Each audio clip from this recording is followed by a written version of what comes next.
Hi everyone, thank you for being here today. We're here to provide an update on the situation at Toronto Pearson today.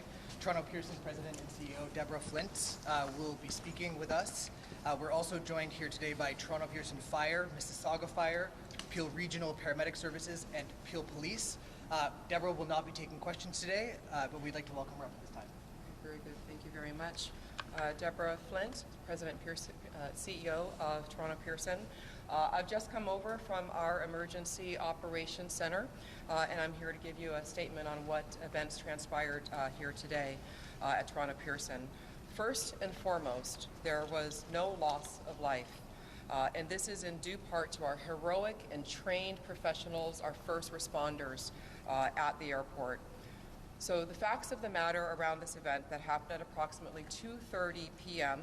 is Delta Airlines Flight 4819 from Minneapolis to Toronto, operated by subsidiary Endeavour Air, was involved in a single aircraft accident upon landing at Toronto Pearson. The plane was carrying 4 crew and 76 passengers, among them 22 Canadians. The other passengers were multinational.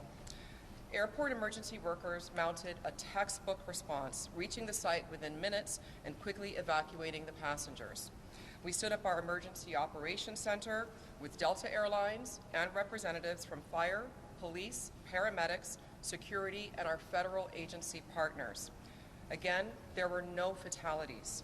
17 injured passengers were quickly taken to local area hospitals. At this time, we do not know of any of those passengers having critical injuries. We immediately halted further arrivals and departures on our remaining 3 runways. Those runways were reopened at approximately 5 p.m. The other runways are remaining to serve the investigation, which will be carrying forward for the rest of tonight and into the next several days.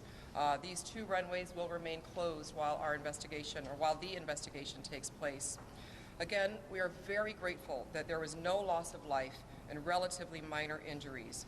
We are very focused on the care and the concern and the passengers and the crew, some of whom have already been reunified with their friends and their families. Others we have in a comfortable place right here at the airport in an environment where they're getting a lot of care and support from my staff.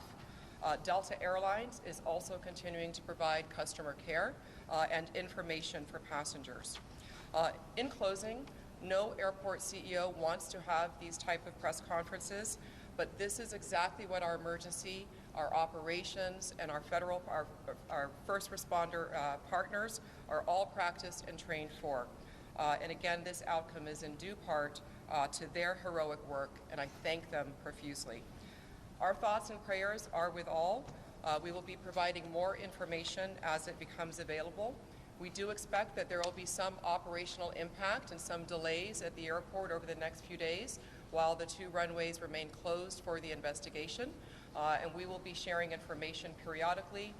For those traveling, continue to look at our website and be in touch with your respective carrier as well. Thank you for your time today.